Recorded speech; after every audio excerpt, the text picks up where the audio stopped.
This is recording. Yom Haazmaut Drasha, everyone. I think this is recording. I don't see a time. This little pamphlet over here is not really something we can go through in an hour. We'll do more of an overview. It's for good, healthy reading to take home with you. And if anything goes wrong during the year, and like, oh no, and they give you one of those Welcome to Israel lines, which I absolutely hate. Things can go wrong anywhere in the world. I don't like that negativity. But if anything ever goes wrong over here and you're feeling a little down, just open the booklet, and the brachot are mamash endless. But besides, this is about almost 40 pages. What I did was, if anyone wants, I made a abbreviated one, a summary. It's a little smaller, 6 pages. So if anyone wants to take those home afterwards, you take those as well. I labeled the shiur of Haaretz Natan Livnei Adam. That's a very meaningful name. Okay, Haaretz Natan Livnei Adam. That was one of Amital, one of his favorite lines. Amital was Rosh Hashanah together with Aaron. But there's a few meanings to it. It's not just a nice passage that we say in Hallel, right? Hashem, Haaretz Natan Livnei Adam. It's much more than that. Haaretz Natan Livnei Adam means it was given over, but Haaretz, when Rav Amital Zatzal always used it, he meant the earth is given to us to go ahead, and we have to work and make this place into a better place, the earth. And it depends on us being proactive. So I just took it to mean Haaretz, Eretz Yisrael, not Tam Livnei Adam. It's given to us not that we're going to be sitting here waiting for God to bring it to us. It's not true. That philosophy, as we're going to see, developed. But that's not how it was meant to be, in my opinion. It was meant for us to go and capture it, and take it, and be proactive. So Haaretz Natan Livnei Adam. God gave it to us to go, and go conquer it. With the world in general, but specifically Eretz Yisrael. So for just over, I said we're not going to read through the whole thing, but we'll hopefully get an overview, and I hope you can really take it home and enjoy it. Okay, it's a table of contents, which you could use when you go through it. And we're going to start with page 3, historical context in Habana Mizbecha. Are you familiar with Habana Mizbecha? Anyone heard of it? Oh, only a few nods here. So Habana Mizbecha, he was a Munkat. He was a Myers-Yom Talmud 100 years ago of Tachtal.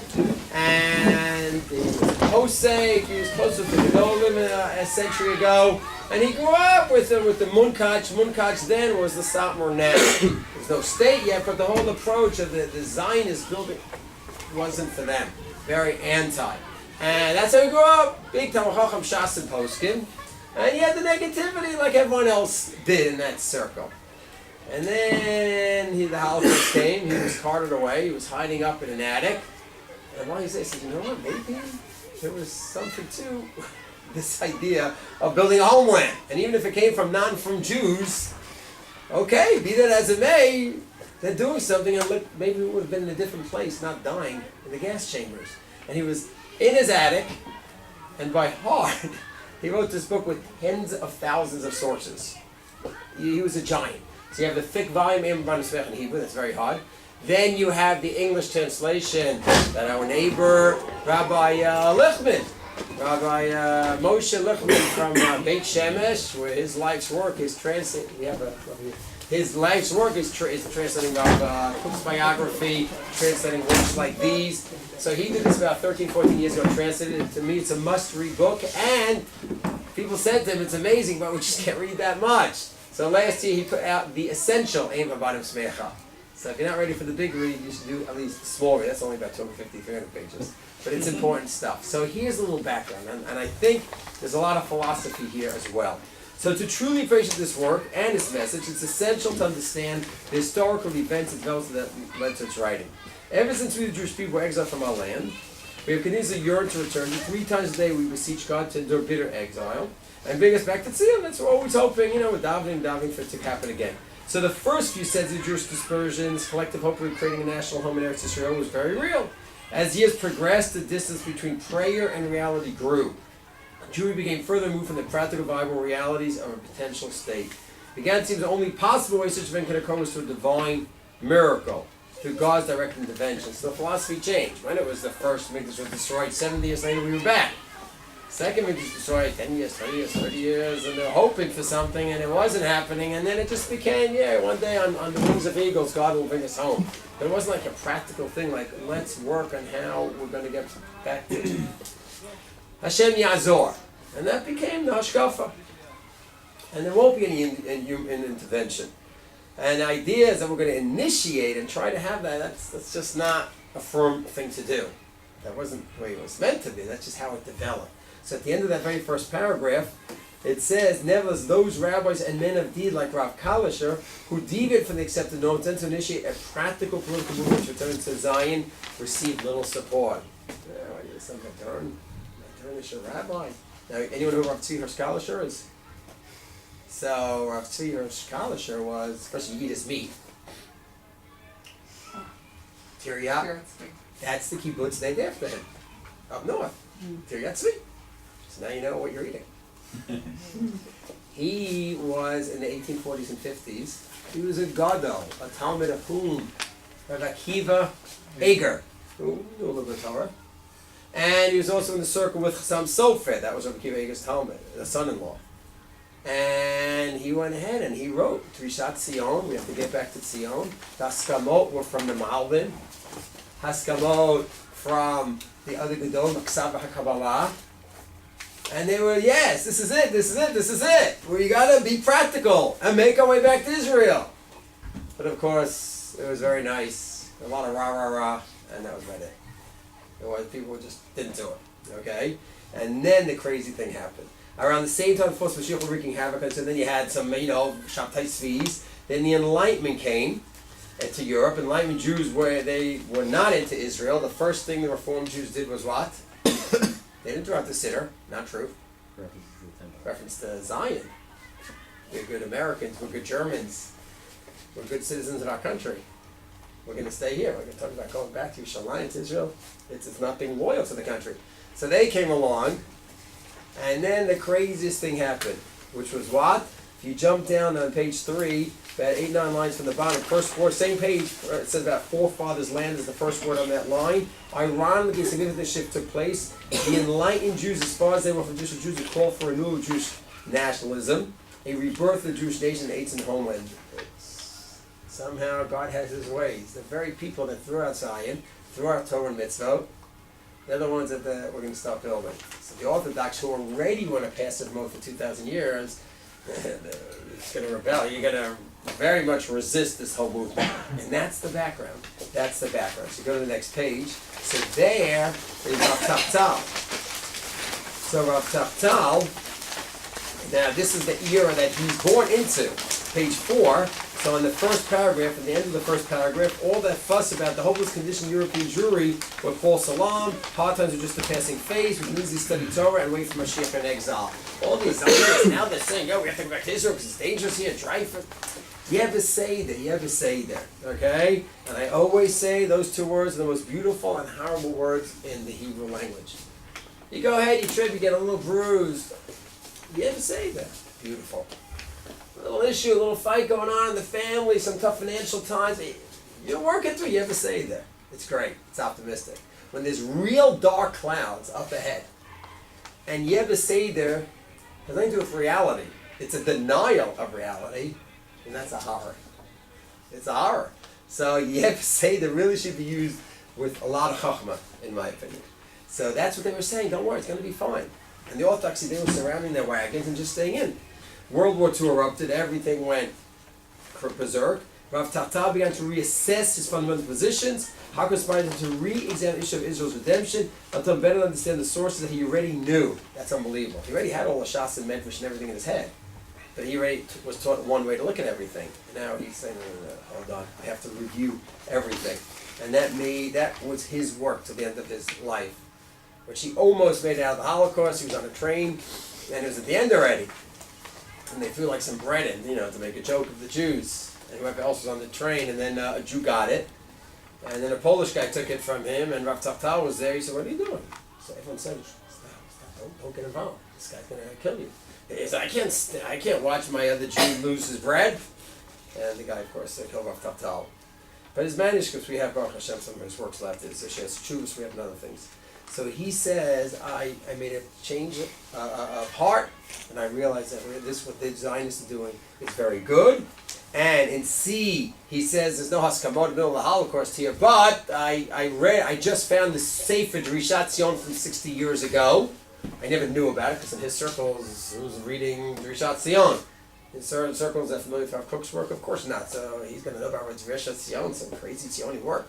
But now he's getting into it, he says, oh my gosh, and there's no one here to give me Haskama, but whoever gave Haskama to Rosh Hashanah, I know they'd give me Haskama too. And he says, that's my Haskama on my book. Fine. Sheva al Tasa in D. So Sheva al Tasa, that was the philosophy that developed. Just be passive, Hashem Yazor, he'll take care of us. And they made that into a mitzvah. We'll be passive, we'll stay at our base measures in Europe, and it's going to be fine, Sheva al Tasa.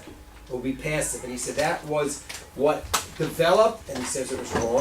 Then in E, what happened in E? The religious kept their distance. Those who chose the word of God stood on the side and refrained from sharing their work. They stood by the age-old claim, it's preferable to sin do nothing. Shev al taseh.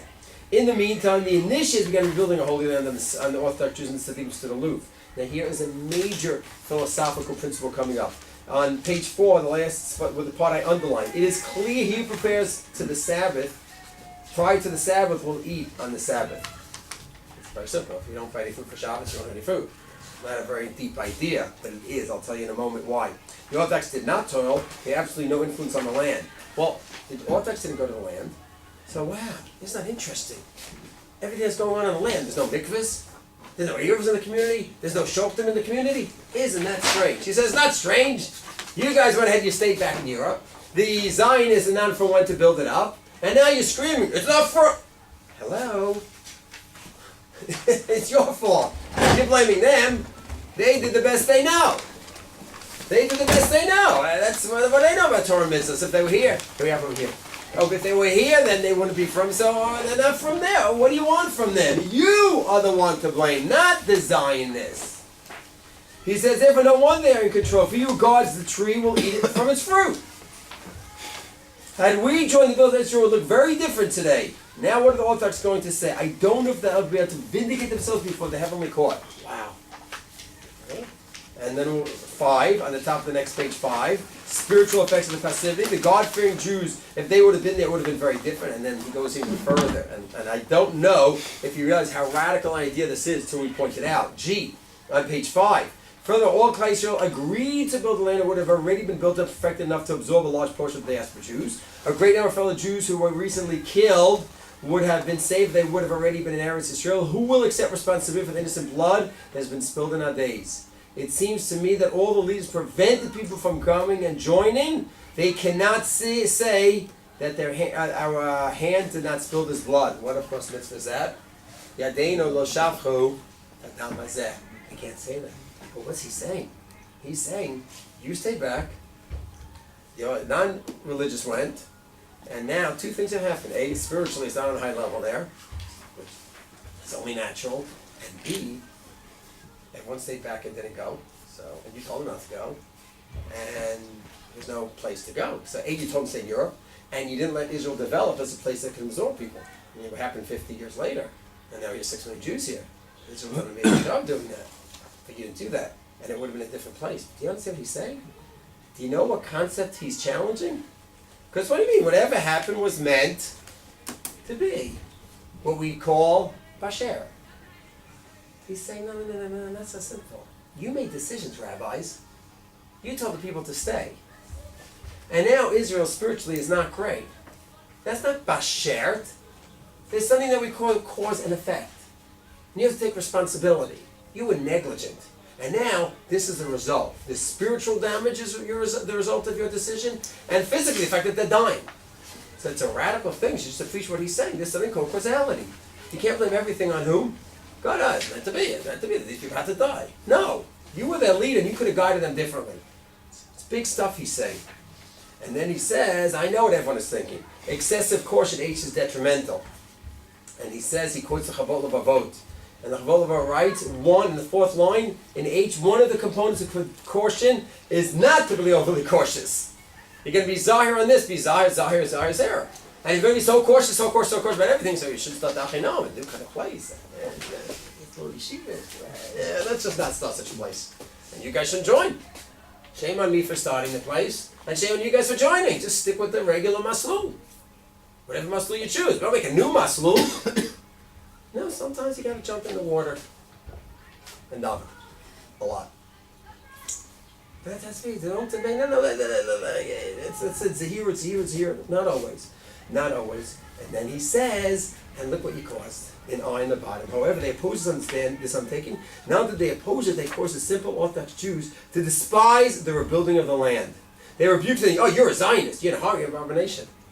And that's what you caused. You caused that anyone going to build up, they're giving their lives to build up Petach Tikva and drain the swamps there. It's like, wow, that's amazing what you're doing. Nah, you're a Zionist. You're horrible. Anyone connected to this whole enterprise is evil. He said you're just a total nafoku. This is Rav Tachtal. Okay? And then on top of 6, he writes modern day spies. He thinks all these people that put down Israel, they're Meraglim. Just like the Meraglim put down Israel a few thousand years earlier, you're being Meraglim. That's what he says. Okay, and then he has a confession. He says, listen, I'll admit, I was this way also. I was just all the people who criticized, that was me. I was one of them. I had a change of heart, and I admit it. And now I know people are going to argue with me. But don't argue with me by saying, you're wrong, because Das Torah says this way. No, that's not going to work with me. You want to argue with me? Great. Roll up your sleeves, pick out all the Gemaras, all the Shas, all Midrashim, and let's battle it out. Just like any other sugya. We're going to talk now about the shaila of how many hours should we wait? 1 hour, 3 hours, 6 hours. Yeah, I feel 6. I feel 3. Now, 1 feels nice to me. What are you talking about? Let's get the Gemaras and the Rishonim and the Achronim and let's get to work. You don't just throw things out. So you want to debate me? Debate me. But in a good, healthy Gemara type of debate. Anything short of that, I don't want to hear you. That's it. And that's what he says also in L. It's only for those who seek absolute truth. It's for the people who are ready to battle it out with me. That's fine. I want arguments. I want to discuss it, but like a Gemara argument. And he finishes off that he dresses the people building up Eretz Israel, and he says, listen, you guys are doing a great thing, and you see there's a medrash about Gemara about Omri, that Omri went ahead, he had kingship because he built cities in Israel. No, he wasn't the biggest tzaddik, far from it. And on the bottom he says, I do not suspect you did not observe the mitzvah in a deliberate manner. The only reason you do this is because you became imbued with the spirit of nations in exile, and you besought, and you brought the spirit with which you returned to the land. We need you. We need you guys. We, the firm, need you. What does that mean? It's very realistic. Even Kling Shlomo explained for each aspect more. The same is true today. Everyone will admit, without expert grasping, we will not be able to rebuild the land. Anyone who understands will acknowledge that we need you and your labor. You must also understand that you need the Gedolei Torah, so everything will be done in the spirit of Torah. I love his optimism. It's so easy to call anyone who's not from, you're Russia, you just want to uproot Torah Judaism, just to go on the Pachkevilas from the election a few months ago. And you have to make sure that these people aren't in power. Ki kol mataratam la'akor tatara. Baruch Hashem, we have a lot of Nevi'im today. And all these Nevi'im know exactly what everyone else wants to do. I know your goal is to uproot Torah Judaism. Maybe not. Maybe you just think things should be a little bit different than the way the last few decades, and we can argue the point out. No. The second you say something I don't like, your goal is to uproot. Hashem could be the judge. He's a really good judge. I don't think that's our job. And to go ahead and psychoanalyze exactly why each person did what he's doing. I think we should be very careful about that. So here he is. He sees people not from Tinok Shanishma. They were not given a Torah education. They were in the Enlightenment era. And they don't know much about Torah. But they still want to do something for the Jewish people. Obviously it's not going to be with halacha because they don't know anything about halacha. So I appreciate your contributions. Not only do I appreciate, I need your contribution. You have skills. You have political skills that, wow, very impressive. Agricultural skills, I have no idea what's going on there. You're amazing.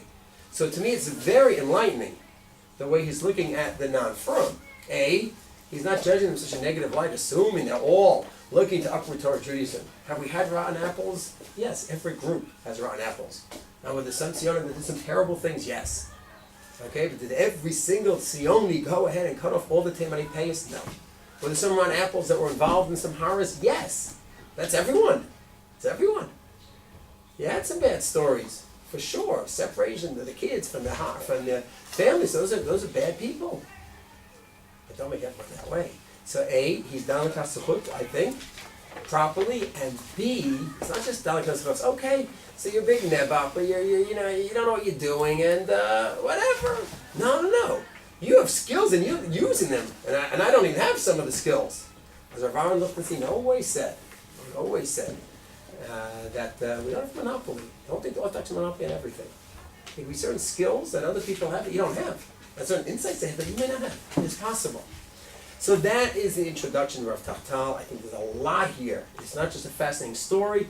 It's in terms of causality, cause and effect. And we can't just say, Pasher, it's all from Hashem. No. We have a role here to play. And if we go ahead and make a mistake, the Am could be paying very dearly. And we pay as well. So some premises of the philosophy here, okay? They're not going to be able to read through this, but the Jews' jewels, so Rav Kook, this is a quote from Rav Kook, or Lat Riyah, in one of his works, where he talks about, on Haggadah night, we say in the Haggadah, they talk about the Jews being all adorned, V'atei rom v'atah. It talks about one who are all adorned, they said, but we're naked. So he says, what was going on? It's talking about in the slavery, superficially, we were pretty off, we were very low, levels of tumah, etc., etc. But still, he says there were jewels that the Jews had. And of course, Rav Kook, not surprisingly, said two jewels that the Jews had, even with all the dirt and the mud around them. One is they had some connection to Hashem on some level. There was a lot of mud on it, but there was something there. And he says an additional part, there was a national part as well, a goal to build up Am Yisrael, a concern for Am Yisrael. And you can see this as classic Rav Kook, because he saw what? Late 1800s, these non-from Jews coming to build up the land. He said, wow, there's something there. They have a concern. They don't have a connection to mitzvahs. They don't know. They didn't even have a mitzvah, these people. But there's some connection to Am Yisrael, and that's good. And that's holy. They're not showing some mitzvahs, okay? We have to work on that. And then Rav Aaron, and luckily this year, more than previous years, I happen to have a lot of quotes from Rav Aaron, so it was really in my zechus to be like a covered achron to him. Rav Aaron loved to see Zecher Tzaddik Levracha. So I was in Gush almost 30 years ago, and his works are not always easy, but you have Mevakshe Panecha. He is a beautiful one from a few years ago. Those are one, and now that he passed away, I want to get a feel for who the man was. Mevakshe Panecha is an amazing work from Rav Sabato. 4 or 5 years ago, we sat with him, and he interviewed about 40 hours, sat with him day after day, and then he wrote a question answer. So Rav Sabato's Hebrew. Rav Aaron's Hebrew was very, very hard. And his English was very hard. So, but that's, nice work. And then you have, By His Light, you have Leaves of Faith, and you have a lot of articles on the Gush website that you can really try to enjoy and see. He was a gadol of gadolim, in my opinion, so it's nice that we're over to see some of his ideas here. So the Aaron just cautioned, don't shortchange a non-from Jews. Don't shortchange them. Don't say, like some say, no, Nebuch, the Tinoch Shanishma didn't know anything, so maybe that's why they're not to be condemned. And others are going to say, well, deep down there's a Pintaliyid. He says, no, it's more than that. If they consciously have a goal to go ahead and help out Klal Yisrael by building up this hospital, by being an elite unit in Sal, or they're not an elite unit, in Hemsal, they're willing to give their lives. So you can say, well, deep down there's some part. What do you mean deep down there's some? What do you mean deep down there's some hidden part? Consciously, his shita is that I will go ahead and build up this hospital for Klal Yisrael. Why are you shortchanging, making this some unconscious thing? You don't need to bring Sigmund Freud over here. It's a conscious shita that he has. And respect him and appreciate him for that. You hear the Cham. But he's not Shomer Torah Mitzvah. So now you have a halachic shayla. Can he be part of a minyan? Is he an aid? What will happen if he touches wine? Okay, it's a good halachic shayla. And how much in his own hab he's going to lose. God will work that all out. We have to work at the halachic status of someone who's not Shomer Shabbos. And God will decide in terms of own haba. But in terms of valuing his actions, once he's not firm, that's it. Once he's not firm, there's nothing to talk about. What are you saying? So the Rav took Rav's idea a step further. It's not just some subconscious thing. It's more than that. Okay. Then he goes on. The blessing of another chiddush from Rav Aaron. Okay? Where of da'ul l'shamra. So there are those that have gone in the direction over the years. This is more Rav Dessler. Rav Dessler is a great, great man, and his works with Talmud are amazing in terms of chesed, in terms of so many ideas that he's contributed. This specific one, it doesn't speak to me. It's just the opposite. For him, and you read through Rav Dessler on Betav Eliyahu, which is amazing work. But in Emunah B'Tachon, in the first volume and other places, he writes about that we were in Gan Eden, and everything was set up for us there. We unfortunately made some horrible mistakes. God kicked us out, and then we had to work. So work is an evil. Work is a negative, right? And therefore you want to minimize. Therefore you want to minimize your involvement in work, and you're going to be involved in the klala more than you have to be. You want to be involved in the klala more than you have to. That was his approach. There's a lot to talk about there. But Rav Aaron says something else. Rav Aaron says, no, hold on. Take a look at the pasuk. In Gan Eden already God told him of da v'lishamra. The curse was what when he came out of Gan Eden? That when you do work, it's going to be b'zeyat apecha and b'kotes v'darda. But the idea that man is here to be involved. When I use the word work, I don't mean a 9-to-5 job. I mean work, you got to be out there. Each person is going to be doing something. You might be learning a lot of time, most of the time. Just maybe, but you're going to be proactive in building up the Am. And if it's in Gan Eden, wherever it is, wherever you're found, especially in areas, you're going to be proactive. Avda is not a curse. And you need to be out there, proactive, building up this place, each one with his skills. So that is his idea. That's why I underline the blessing of Avda, of building up civilization. And he writes an amazing medrash he quotes, and this is in paragraph C, at the end of paragraph C, where he says the most celebrated is the midrash. First one is midrash, which speaks of the encounter between the Roman governor Toras Rufus and Rabbi Akiva. Toras Rufus asked Rabbi Akiva, if God wanted man to be circumcised, why did he not create him that way? So Rabbi Akiva responded, please bring me some wheat and a loaf of bread. Which do you prefer to eat, the wheat or the bread? Naturally the bread. Raw wheat doesn't speak to me.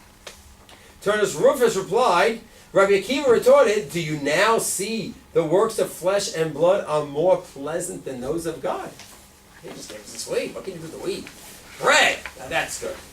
There's a certain audacity here. Everyone says it's almost like chutzpah the way he's speaking now. We're better than God. But these are the words of Rabbi Akiva. What you have is an assertion of human ability and grandeur, and of human responsibility to engage in this kind of improvement. So God gave us the raw material. Not that he accepts if we improve it. That's what he wants us to do, to build up the world properly. And then there's a beautiful message at the bottom. 7 is ongoing elevation. There's another quote from Rav Kook, leading to page 8, where he quotes, is also Harchev Picha V'Amalehu. How does the pasuk start off? Right before Mizmor L'Soda, we said in the morning. What's the first? Anochi Hashem Elohecha Hamalcha Meretz Mitzrayim Hamalcha Mitzrayim Harchev Picha V'Amalehu. So it says, what does the pasuk mean? I am God who's taking you out of Mitzrayim. I am God who took you out. That's a Malcha. And then open your mouth, I'll fill it up. What's the connection? So Rav Kook says, amazing. I'm God who, just like Egypt was Mitzrayim, Mitzarim, Bein HaMitzarim, it was closed, spiritually locked in over there. I am taking you out, constantly taking you out, and you could go on a high level, on a high level, on a high level, Hamalcha, constantly, but you need to do one thing, Harchev Picha, you need to open your mouth. You need to want it. You need to ask for it, you need to search for it, and then you can reach the highest of levels, even higher than previous generations, which of course brings up another radical concept. This is again flies in the face of Yeridat Hadorot. So you have to work out. What does it mean Yeridat Hadorot? How does it synthesize with this? Not for now. But this means that we can do great things. We have to be proactive. We can do great things, and even greater things possibly than the generation before us, where they weren't Zoche.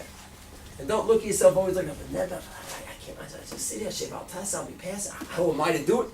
What do you mean? You are here to the Avdal Shara, to make a better world here, and you have to do it. But they did. Yeah, you're going to do it. Okay, there's another nice insight from him, from Rav Kook, about not being bound by the world's values of what's good and what's bad. Okay? And then F, facing the challenge and pleased with Chachma Bina Das. So this proactive approach is not an approach where everyone is just going to stay in your shtetl, you'll stay in the base measures, whatever my father did and his father did, that's what we're going to do. This proactive approach, the Lov de Lashama, is going to change depending on when you're born, where you're born, what your capabilities are. It's a much more fluid approach. And therefore, you're going to be flexible. So, certain halachot are set, tefillin is set, tzitzis is set. There's nothing to change them. Mezuzah is set, depending on what kind of house you're in and all that. But other things, lo avdal, the shamra, that's going to be a very fluid pasuk. You have to see, generation.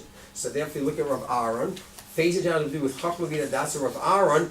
This is in Leaves of Faith, one of his great works. Okay, this is his work himself. The other ones, by his light, is by Reuben Ziegler, who put it out. So it's a little easier to read, but this is also readable. Most of the articles, at least. Anyways, the ideology of Hez there, where a person should go when he's 20, 22, 24, whether it's this place, that yeshiva, that's not my issue over here. That's something to discuss. But my point is, there's a new reality here called Medina Yisrael. With Baruch Hashem, we have an army. And instead of going ahead every time the world wanted to kill us in the last few thousand years, we would just pray to the leaders of the world, and somehow they would have some hearing issue that day. And now we have to defend ourselves. So wait a second, we want to learn. But what about Achrayut? This is serious shilas. So one approach is, my father, he was learning, and his grandfather was learning, and I guess I'm going to just hold on. You have to look at the reality. Ovdol Shamra, this is the bigger picture here. We all know what approach Rav Aaron took, of course, where originally when Hezbollah came about 45 so years ago, so there were different opinions. So originally just yeshivas. And then when they opened up, Rav Goldrich opened up what? Which place? Keren B'Yavne. He was the Talmud of whom? Chazon Ish. So the Chazon Ish, with his flag, was saying, rah, rah, open up. No, he wasn't. What he was doing is, he said, listen, the guys are going to go straight to the army. That's not good. And they're not going to go to a yeshivish place. At least get them to go to a yeshiva while they're in the army. But it wasn't lachatchila. It's those who aren't going to go to yeshiva. Rav Aaron came along and said, what? This is what a Ben Torah has to do. There's a reality here. And the reality of the Ovdel L'Shamra in our generation in the 1970s, when he came aboard Rav Aaron, is wars. Now we have to be prepared for them. And we means all of us. And my blood's no redder than your blood, and that's it. That was his shita. There are those who argued, of course. But he's dealing with a new reality, and he has to have a fresh approach. And a fresh approach might actually be Chadash, but not necessarily Chadash. It might only seem new because we haven't done it for how long? 2,000 years. It might actually go back to some people. Abraham Avinu. You heard of him? Something about him fighting wars. Yoshua had a little bit of a battle here and there. Brown says, wait a second, this is I'm not Chadash. We might have been used to a certain way for a few thousand years. That doesn't make this Chadash. We need to look and explore. But the main point is not specifically because I'm not pushing his and not his. That's not for now. As much as you're ready to explore new sugyas. But you're going to explore like Rav Tachtal explores. Go to the source. Not like, this is that's time. No. Let's go. This is a new sugya. Baruch Hashem, we have to deal with such a sugya. Okay. Moving on, in 9, dealing with Chadash in each generation. Okay? So Chadash, the famous line of Chadash, of course, you may be familiar with is whom? Chasam Sofer. The Chasam Sofer, right? Chasam Sofer, Chadash Asim in Torah, because he was talking about the reform.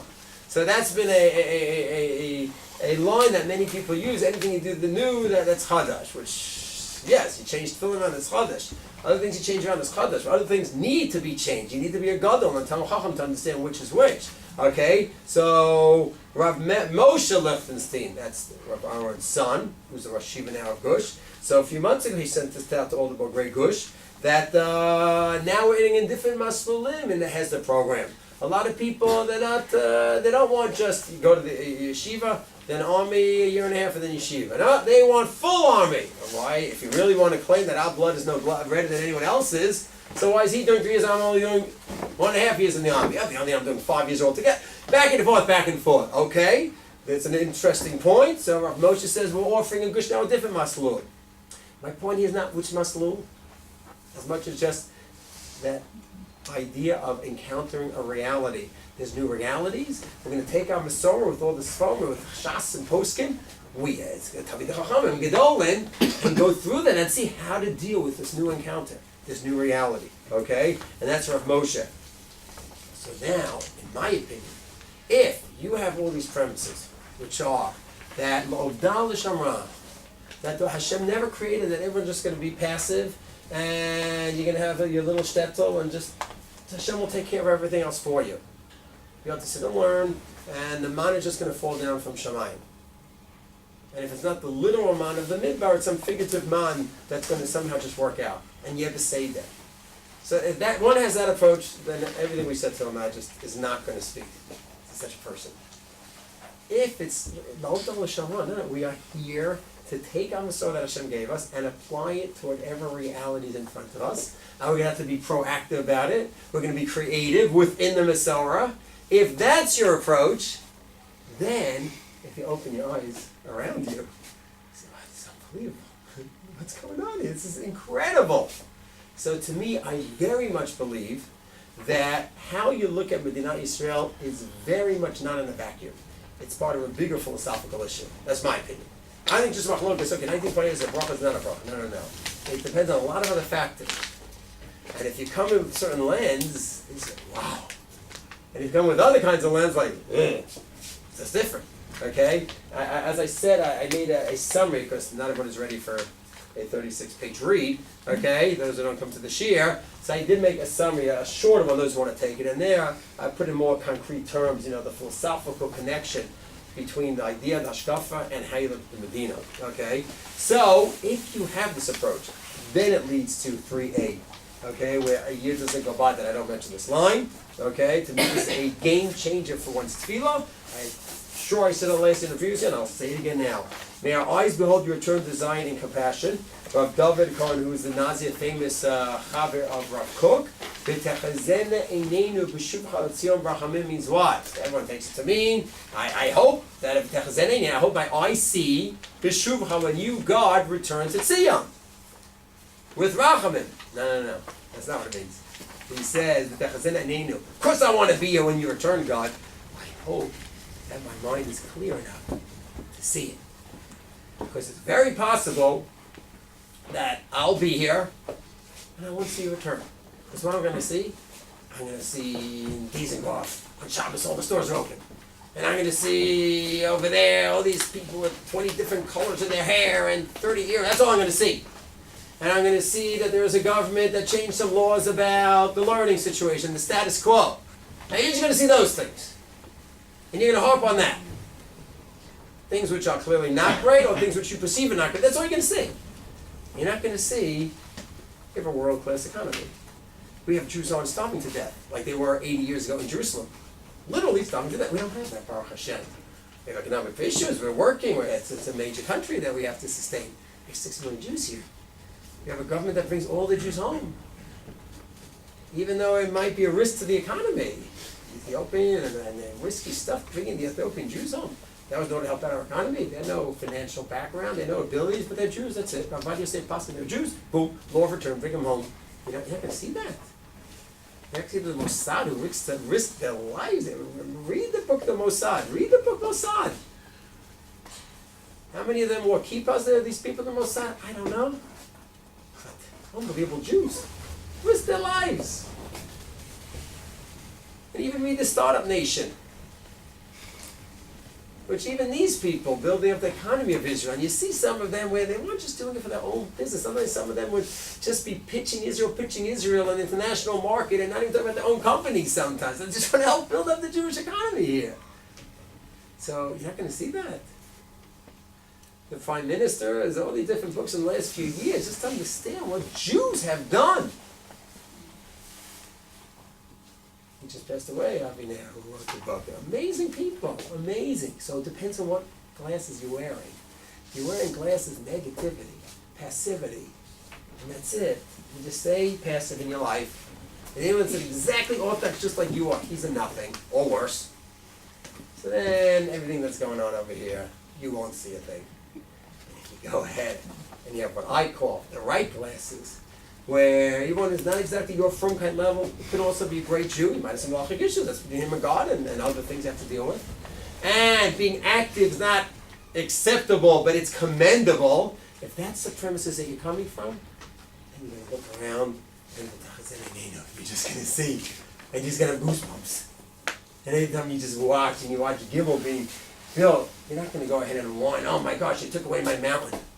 they took away my view. No, they enhanced my view. I'm watching the Jews come home in front of the Mass. It's the free show God's putting on for me.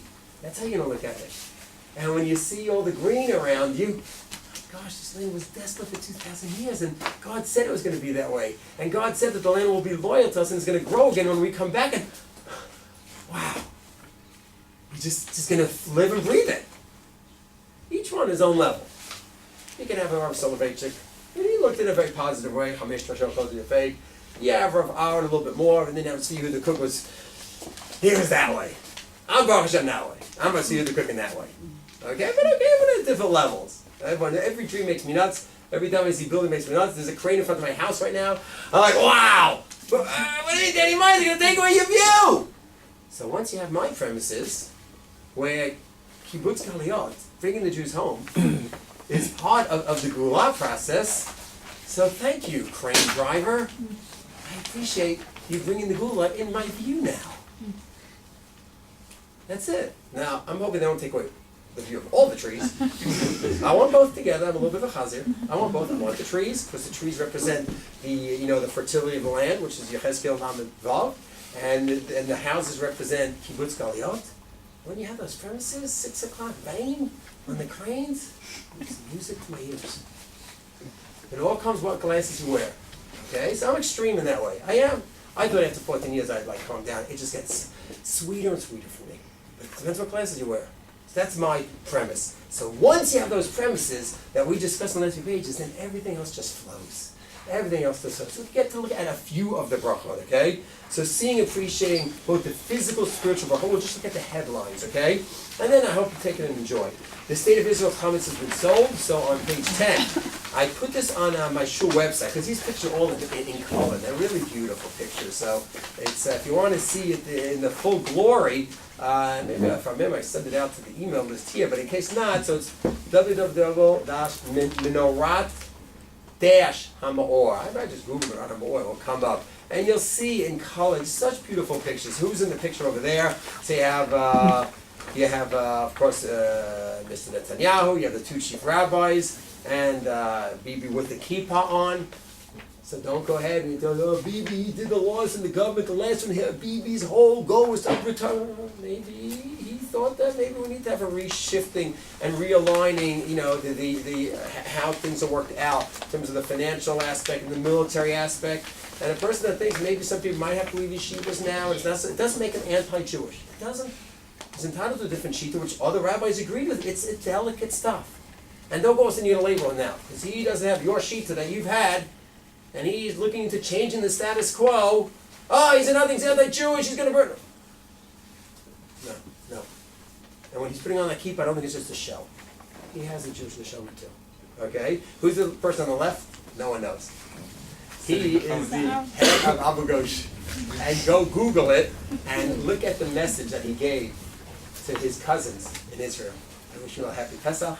I wish Bibi Hatzlacha in running the country and providing for us, and our safety of the country is beautiful. Abu Ghosh, it's mat'im for Abu Ghosh. In 60 years, neighbors with Telstone.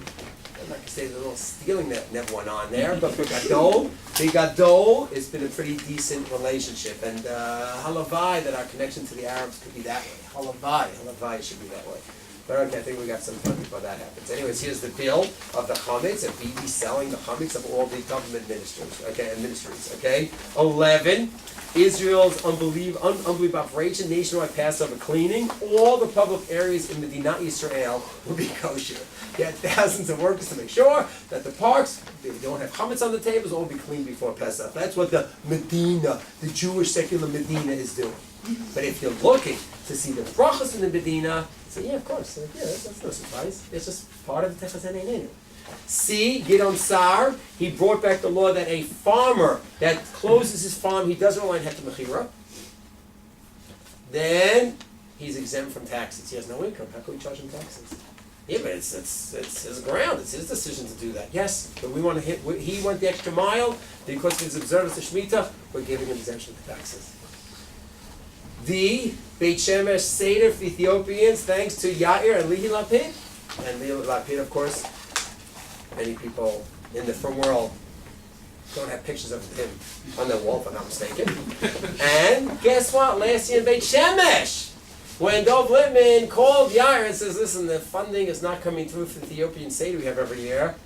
So that's in the second money was there. So Dov assumed, Rabbi Littman I should say, he assumed that it was because, Yair was able to get from the finance ministry. It was from his wife's pocket. They gave the money themselves. He said, oh my gosh, never. They're not going to say that? They gave their own money. Well, Lapid had his sheet that he thought some change needed to make in the government, which you can argue back and forth about it. Now, what's his frumkeit level, this and that? Okay, it's the same discussion we had in the beginning. Okay, things are complex. Rav Aaron Lichtenstein, Zecher Tzedek Levracha, one of his favorite words was what? Morkav. What's morkav? Complex, complicated. People are complicated, situation complicated. Everything is black and white. And I don't think Lapid is black and white either. He came from a father who was anti. And also, he must also be anti. Anything he says, no, it's complex. He's complex as well. 90% of Israel, you saw, proud to be Israeli and proud to be Jewish. Okay? And don't forget, these people that came to this Medina, and these are the great-grandchildren, so they would be what right now if they were in another place in the globe and Israel didn't exist? What would they be right now? They'd be Christians or Muslims, or Hassan might be joining ISIS right now. They would not be Jewish. Not that they would be observant, they would not be Jewish.